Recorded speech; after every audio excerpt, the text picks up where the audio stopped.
Hello everyone, welcome back to learn with Mansi. All India bar exam के हमारी PYQ series में हम आज पढ़ेंगे ऑल्टरनेट डिस्प्यूट रिड्रेसल, जिसको हम शॉर्ट में एडीआर बोलते हैं, जिसके अंडर यूज होता है आर्बिट्रेशन एंड कंसिलिएशन एक्ट। ये 2 पार्ट की सीरीज होगी। Part 2 is dominantly about the case law questions. जितने भी केस लॉ क्वेश्चंस इस टॉपिक से आए होंगे एआईबी में, हम उन्हें वहां पे करेंगे।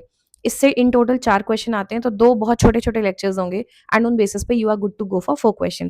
ठीक है, टेलीग्राम ज्वाइन कर लेना, पीडीएफ वहां पे मिल जाएगी आपको पीवाईक्यूज की, and you can also connect with us on our Instagram. और भी सब्जेक्ट्स हमने काफी सारे कवर कर लिए, नहीं देखे हो तो जाकर जरूर देखना। And I am saying this in advance, किसी को भी ऑडियो में इशू आ रहा हो तो प्लीज अपने वीडियो की सेटिंग चेक कर लीजिए। उसमें कुछ ऑटो डब हो जाता है यूट्यूब की तरफ से, आप उसको वापस नॉर्मल वॉइस पे सेट कर लीजिए। ठीक है, and if there is an error in any question according to you, feel free to comment. Please question का टाइम मेंशन कर देना, so it gets easy for me to locate which question you are talking about. And अगर किसी भी question में error हो तो पिंड कमेंट में आपको मिल जाएगा। ठीक है, आगे बढ़ते हैं। पहला question, under the arbitration and conciliation act an arbitration agreement may be in the form of option A arbitration clause in a contract only, option B in the form of a separate agreement only, option C in a contract और in the form of a separate agreement, यानी दोनों, या फिर D commercial custom. Answer is C, arbitration clause in a contract or in the form of a separate agreement। Section 7 देखोगे, arbitration agreement की बात करता है और वहां ये बात क्लियरली मेंशन्ड है। ठीक है, नेक्स्ट देखते हैं। A decision by the arbitral tribunal that the contract is null and void shall option A entail exposure the invalidity of the arbitration clause, option b not entail exposure the invalidity of the arbitration clause, option C entail de facto invalidity of the arbitration clause, या फिर D none of the above। Simple simple question है, direct देखेंगे। Jurisdiction of arbitration tribunal पे जाएंगे, section 16 देखो, यहाँ पे ये बात मेंशन्ड है। A decision by the tribunal that the contract is null and void shall not entail exposure the invalidity of the arbitration clause, तो answer is B. Next, arbitral tribunal shall not be bound by, किससे bound नहीं होगा? CPC और evidence, option B evidence act, option C CPC, या D none. Correct answer is A CPC और evidence. ठीक है, ये बेर एक्ट में क्लियरली मेंशन्ड है। Next, establishment of permanent Lok Adalat is envisaged under section what of legal services authority act. अब ये इस सेक्शन से क्वेश्चन पूछा है कि इसके किस सेक्शन में परमानेंट लोक अदालत के एस्टैब्लिशमेंट की बात की जाती है। 22B, 21, 22 सब क्लॉज 1 या 22 sub clause 2। Correct answer is 22B। Bare act में देखोगे यहाँ पे ये आर्बिट्रेशन वाला एक्ट नहीं है, ये दूसरा एक्ट है, लीगल सर्विसेज अथॉरिटी एक्ट। ठीक है, उसके 22B में एस्टैब्लिशमेंट ऑफ परमानेंट लोक अदालत मेंशन्ड है। Next, which section of 1996 Arbitration Act permits the parties to engage in conciliation process even while the arbitral proceedings are on? यानी भले arbitral proceedings चल रही हो पर फिर भी parties को allowed है engage करना आपस में, कि अगर तुम अपने में खुद ही solve कर लेते हो तो फिर यहाँ मामले की जरूरत नहीं पड़ेगी। ऑप्शन इज सेक्शन 30, 10, 40 या 44, चारों को जाके चेक करोगे आपको आंसर मिलेगा ए सेक्शन 30। सेटलमेंट की बात करता है, जो क्लियरली कह रहा है कि वो इनकरेज करते हैं सेटलमेंट ऑफ द डिस्प्यूट, कि भले ड्यूरिंग आर्बिट्रल प्रोसीडिंग्स पार्टीज आपस में सेटल कर लें तो ट्रिब्यूनल जो है प्रोसीडिंग्स को टर्मिनेट कर देगा। ठीक है, नेक्स्ट, इसमें से कौन सा स्टेटमेंट इनकरेक्ट है? Arbitral award is a contract, arbitral award must be in writing and sign, arbitral award included an interim award, या फिर D none of the above. Correct answer is A arbitral award is a contract. ये statement गलत है, क्योंकि एक legal और binding decision होता है, कॉन्ट्रैक्ट नहीं होता है। ठीक है, बाकी ऑप्शन बी देखो, यहाँ सेक्शन 31 में दिया है कि राइटिंग में होना चाहिए, साइंड होना चाहिए, ये बात सही है, तो ये ऑप्शन गलत हो गया क्योंकि हमसे नॉट पूछा है। और सेक्शन 2 की डेफिनेशन में आर्बिट्रल अवार्ड में दिया है कि एक इंटरिम अवार्ड होता है, तो सी भी सही है।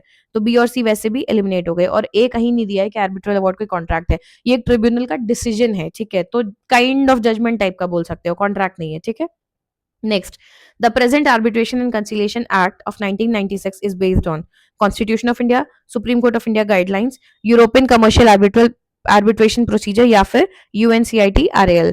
इसका करेक्ट आंसर इज डी। पहला शुरुआत में एक्ट के आप देखोगे ये बात दी हुई है कि इस पे ही बेस्ड है। ठीक है, नेक्स्ट देखते हैं। Objective of EU directive on mediation. पुराना क्वेश्चन है, तब थ्योरी अलाउड होती थी, पर ये कॉमन सेंस से भी करोगे ना तो भी हो जाएगा। क्या ऑब्जेक्टिव है ईयू के डायरेक्टिव्स का मीडिएशन पे? Option A reducing backlog of cases at the courts in the member states, cases का बैकलॉग कम करना। Option B dividing the cases between all the dispute resolution methods. Option C economical reasons in times of crisis, thus ensuring that mediators will have better and proper income, या फिर option D ensuring better access to alternate dispute resolution in cross border commercial conflict। Common sensical भी पढ़ोगे तो answer option D लगेगा कि क्यों बनाए होंगे डायरेक्टिव्स, क्या होगा पर्पस, कि better alternate dispute resolution methods available हो जो क्रॉस बॉर्डर कमर्शियल कॉन्फ्लिक्ट्स हो उनके लिए, किसी की सैलरी के लिए है ना, या केसेस को डिवाइड करने के लिए, या केस बैकलॉग इनडायरेक्ट रीजन हो सकता है पर मेन पर्पस कभी नहीं होगा। आगे बढ़ते हैं।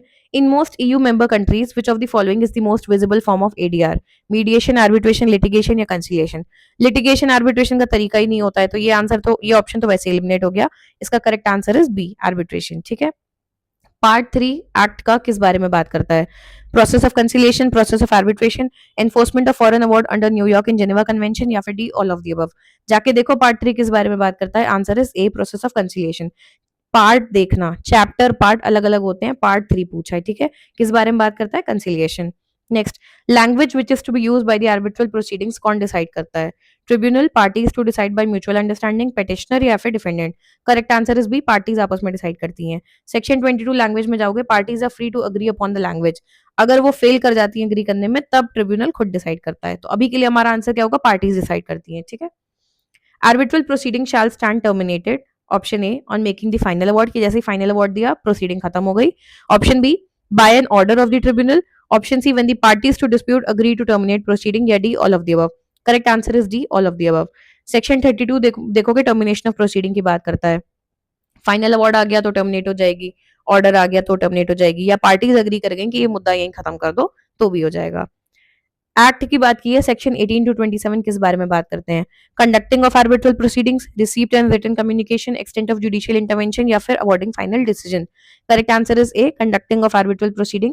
इंडेक्स में देखोगे चैप्टर 5 इस बारे में बात करता है। ठीक है। नेक्स्ट देखते हैं, the Indian legal system has evolved a new technique of ADR which is popularly known as Lok Adalat. It owes its origin to the statutory recognition किस एक्ट से? Legal service corporation act 1974, legal aid and advice act 1949, legal services authorities act 1987, या इनमें से कोई नहीं? Correct answer is C, legal services authorities act 1987। इसके under लोक अदालत का एस्टैब्लिशमेंट होता है। ये हमने अभी एक क्वेश्चन देखा था। Which of the following is an innovative form of ADR mechanism? Bar council of India, election commission, controller and auditor general या लोक अदालत? अभी बहुत बेसिक सी बात है, bar council of India, election commission, क्या ये इनका तो कोई लेना देना ही नहीं है। एडीआर का मेथड क्या है? लोक अदालत है। ठीक है। करेक्ट आंसर इज डी, लोक अदालत। नेक्स्ट है, what is the maximum duration with in which fast track arbitration must be completed? 6 month, 12 month, 18 month या 24 मंथ?